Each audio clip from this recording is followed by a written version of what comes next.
এনসিপিতে খুবই বড় ধরনের একটা গোলযোগ যে পাকাইছে এটা বোঝাই যায়। দলটির শুরুতে যারা এই এনসিপি কে লিড করেছেন বা বিভিন্ন সেক্টরে যে মানুষগুলা কাজ করছেন তাদের মধ্যে রাইট নাও সম্পর্কের জায়গাটা কোন লেভেলে গেছে যে এবার একজন আরেকজনকে বহিষ্কার শুরু করেছে। এনসিপির যারা একদম লিড কমিটি আছে তারা হয়তো একটা জিনিস বলে যাচ্ছে যে এটা তাদের পৈতৃক সূত্রে গড়া কোনো রাজনৈতিক দল না। এখানে বেশ কয়েকজন মানুষ যার যার জায়গা থেকে নিজস্ব যোগ্যতায় তাদের ফ্যান ফলোয়ার সহ একটা নির্দিষ্ট টিম তৈরি করা আছে, যেখানে প্রত্যেকটা মানুষই ছোট বড় কম বেশি গুরুত্বপূর্ণ ভূমিকা পালন করে। কিন্তু মতের বিরুদ্ধে গেলে এই যে আপনি এনসিপি থেকে মাহিন সরকারকে বহিষ্কার করে দিলেন, আপনার তো বোঝা উচিত যে মাহিন সরকারের আরেকটা আলাদা পরিচয় আছে বিডিআর হত্যাকাণ্ড নিয়ে, বা বিডিআর এর কি বলা যে যারা জওয়ানরা গ্রেপ্তার আছেন অনেকেই তাদের পরিবারের জন্য কিন্তু মাহিন কাজ করে দীর্ঘদিন যাবত। তো এই যে একটা ক্যারেক্টার, তারও কিন্তু একটা লম্বা ফ্যান ফলোয়ার আছে। হঠাৎ করে কেন এনসিপি থেকে মাহিন সরকারকে বহিষ্কার করা হলো?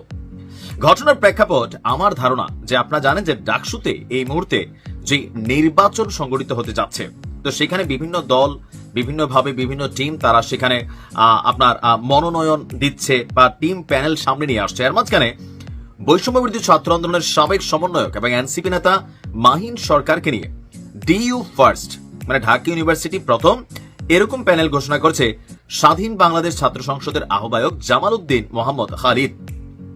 তো বিকেলে তারা মনোনয়ন ফরম সংগ্রহ করেন আর বলা হচ্ছে যে এই প্যানেল থেকে সহ সভাপতি পদে জামাল উদ্দিন মোহাম্মদ খালিদ, সাধারণ সম্পাদক পদে মোহাম্মদ মাহিন সরকার লড়বেন। এই খবর শুনে মাহিনের ফ্যান ফলোয়াররা যখন আনন্দিত, সম্ভবত মাহিন একটা টকশোর মধ্যে ছিল, তো টকশো চলাকালীনই মাহিন খবর পেল তাকে এনসিপি থেকে বহিষ্কার করা হয়েছে।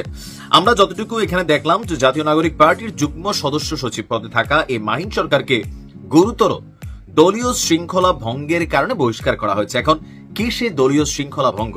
কদিন আগে দেখলাম সার্জিসদের বিরুদ্ধে এই এনসিপি তারা যে কক্সবাজার ঘুরে আসছে 5 জনের বিরুদ্ধে শোকজ দিয়েছিল, শোকজ গেছে তেল নেমে।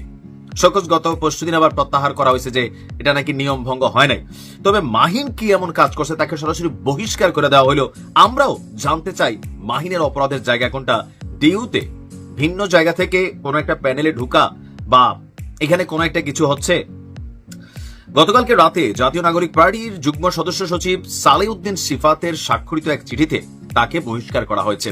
তো চিঠির ভাষ্য হচ্ছে দলীয় গুরুত্বপূর্ণ শৃঙ্খলা ভঙ্গ করছে, আর যার কারণে সদস্য সচিব মাহিনকে শপথ এবং দায়িত্ব থেকে আহ্বায়ক মোহাম্মদ নাহিদ ইসলাম এবং সদস্য সচিব আক্তার হোসেনের নির্দেশ ক্রমে পরবর্তী নির্দেশ না দেওয়া পর্যন্ত এত দ্বারা বহিষ্কার আদেশ করা হলো। এই বহিষ্কার আদেশ আজ থেকে কার্যকর হবে এবং পরবর্তী নির্দেশনা না দেওয়া পর্যন্ত বহাল থাকবে। এখন মাহিন কি করছে? মাহিন নিয়ে আমি দেখছি সাংবাদিক ইলিয়াস একটা টিম চালাচ্ছে, সেটা হচ্ছে যে বিডিআরদের যে জওয়ানরা গ্রেপ্তার আছেন তাদের মুক্তির ব্যাপারে একটা টিম হিসাবে কিন্তু মাহিন সরকার সেখানে লিড করতেছে। এখন মাহিনের কি অপরাধ হলো গণমাধ্যমে তার কিন্তু কোনো কিছু দেখলাম না। তো আমার ধারণা এই যে ডাকসুর মানে যে নির্বাচন, সেই নির্বাচনে সম্ভবত মাহিন দলীয় সিদ্ধান্তের বাহিরে গিয়া আপনার এই টিমটার মধ্যে কানেক্ট হয়েছে সম্ভবত। কারণ এছাড়া গত 24 ঘন্টায় মাহিন করছে বা গত এক সপ্তাহেও এমন কোন বক্তব্য ঘটনা আমরা কিন্তু দেখি নাই যেটার জন্য মানে তাকে দল থেকে বহিষ্কার করা হইতে পারে। এখন এই বহিষ্কারে কি হবে? দলের মধ্যে ভাঙন তৈরি হবে। আপনি দেখেন যে এখানে উমামা তিনি তার মতন আসছেন, সামান্তা শারমিন তার মতন আর একটা টিম তৈরি করতেছেন সম্ভবত, শুনলাম, জানি না বাস্তবতা কি। এনসিপির একাধিক টিম এখানে তৈরি হচ্ছে। এই যে বিচ্ছিন্ন শক্তিগুলা, একটা আছে পৈতৃক সূত্রে পাওয়া রাজনৈতিক দল লাইক আওয়ামী লীগ, বিএনপি, এগুলা ভাই দলের মানে পরিবর্তন হবে না। কিন্তু যেগুলা জনগণের সমন্বয়ে একটা টিম হিসেবে একটা দল গঠিত, সেখানে ছোট বড় প্রত্যেকটা ক্যারেক্টারের কিন্তু নির্দিষ্ট একটা ভূমিকা থাকে। আপনি ভূমিকাগুলোকে সরাই দিলে তো আপনি দল চালাবেন কাকে নিয়ে? মানে আপনারা 8-10 জন মিলেই কি এনসিপি? এই যদি হয় পরিণতি, তাহলে আপনি বুঝতেছেন যে আপনাদের সামনে কপালে কত বড় দুঃখ আছে। সামনে নির্বাচন, যা করবেন ভেবেচিন্তে করা উচিত। তো মাহিনের অপরাধটা আমরা জানতে চাই, মানে কি অপরাধে তারা বহিষ্কার করা হইলো? গোলাম মাওলা রনি ভাইয়ের সাথে কি ঘটতেছে আসলে? তবে ওই ভুলটা ওই দিনই হয়েছে যেদিন সাংবাদিক ইলিয়াসের সাথে একটা পাঙ্গা হয়ে গেছিল। পরিস্থিতি কোন পর্যায়ে গেছে? গোলাম মাওলা রনি সাহেব নিশ্চয়ই এই ভিডিওটার একটা জবাব দিবেন। তবে আমি যে ভিডিও করতেছি এই ভিডিও না, সাংবাদিক ইলিয়াস কয়েক ঘন্টা আগে একটা পোস্ট দিচ্ছেন গোলাম মাওলা রনিকে নিয়ে, যদিও তিনি তাকে নাম বিকৃত করে ডাকেন গোলাম ময়লা রনি। গোলাম মাওলা রনির অর্থ একটা, গোলাম ময়লা রনির অর্থ আরেকটা। তো সাংবাদিক ইলিয়াসের নমুনা তো বোঝেনি, যারে ধরেন তার 14 গোষ্ঠী অথবা ইজ্জত মান সম্মান যা আছে সবকিছু কিন্তু কেমন করে ফেলেন। যাই হোক, গোলাম মাওলা রনিকে নিয়ে কয়েক ঘন্টা আগে সাংবাদিক ইলিয়াস একটি স্ট্যাটাস দিয়েছেন, দুইটা ছবি আপনারা দেখছেন। দাবি করা হচ্ছে প্রথম ছবিতে যারা আছেন এটা হচ্ছে গোলাম মাওলা রনির প্রথম স্ত্রী এবং মেয়ে।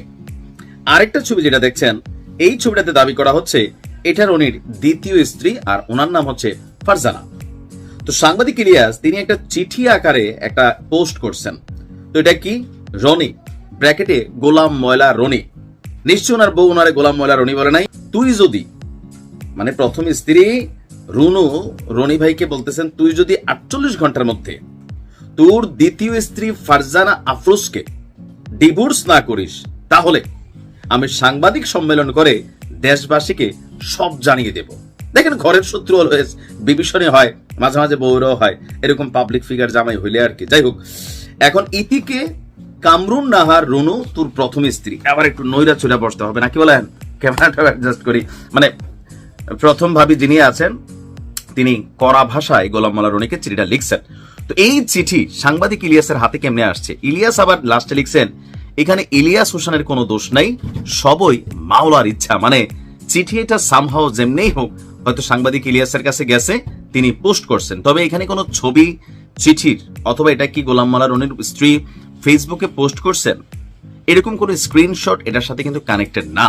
তবে গোলাম মাওলা রনি কয় বিয়ে করছেন এটা তার ব্যক্তিগত ইস্যু, কিন্তু বিষয়টাকে সামনে যখন আনা হয়েছে যে সেই সংসারে কি আসলে বাচ্চা কাচ্চা আছে কিনা এটা আমরা স্পষ্ট না। দ্বিতীয় স্ত্রীর সাথে যে ছবিটা, এটাও মানে একটা সেলফির মতন ছবি, পিছনে আবার মনে হয় আরো কেউ ছিল, তিনি যেভাবে সেলফিটা নিছেন, মানে আমরা ছবি বিশ্লেষণ করে যেটা পাই, প্রথম ছবি দেখে বোঝাই যায় এটা ওনার স্ত্রী এবং হয়তোবা কন্যা। আর দ্বিতীয় ছবিটাতে একটু তো সন্দেহ আছে যে আসলে কি এটা গোলাম মাওলা রনির স্ত্রী নাকি, পিছনে একজন মহিলা হাসি দিয়ে আছে, আপনি ভালো করে দেখতে দেখবেন এর পিছনে একটা পুরুষের কান দেখা যাচ্ছে, মানে কোন একটা প্রোগ্রাম অথবা কোথাও একটা নেওয়া সেলফি যেটা রনি ভাই নিজেই নিছেন। এখন এই ঘটনা আসার পরে আপনার সোশ্যাল মিডিয়াতে তোলপাড়। তো এখন যারা রনি ভাইয়ের সাপোর্টার আছেন তারা বলতেছেন সমস্যা কি, বেটা বিয়ে করছে, বেটা হালাল কাম করছে, বেটা তো আর কোনো ফষ্টি নষ্টি করে নাই। মানে এখন এই যে স্টেটাসটা যেটা সাংবাদিক ইলিয়াস দিচ্ছেন এটা আসলে আদৌ কি ওনার লেখে স্ট্যাটাস? তবে নিচের অংশে তিনি বলছেন এখানে ইলিয়াস হোসেনের কোনো দোষ নাই। তার মানে প্রথম স্ত্রীর, তো প্রথম স্ত্রীর ফেসবুক আইডি কোনটা আমরা জানিও না, এই নিয়ে গণমাধ্যমে কোনো খবরও আসে নাই। তবে সাংবাদিক ইলিয়াস গোলাম মাওলা রনির মধ্যে একটা কনফ্লিক্ট আছে, যে যারে পারে তারে ভাষা দিয়া সাংবাদিক ইলিয়াস ডাইরেক্ট আক্রমণ করে, গোলাম মাওলা রনি আবার খাটকা পানু সাংবাদিক বলেন, এরকম বিভিন্ন ট্যাগ দিয়ে কিন্তু আসলে একে অন্যের বিরুদ্ধে নিউজ করেন। তো হঠাৎ করে এখন এই বিষয়টার সত্যতা হয়তো গোলাম মাওলা রনি উত্তর দিবেন কিনা সেটাও জানি না, দিতেও পারেন নাও দিতে পারেন, যে আসলে কি এরকম স্ট্যাটাস ওনার স্ত্রী দিছে কিনা, বা তিনি কি আসলে দুইটা বিয়ে করছেন কিনা।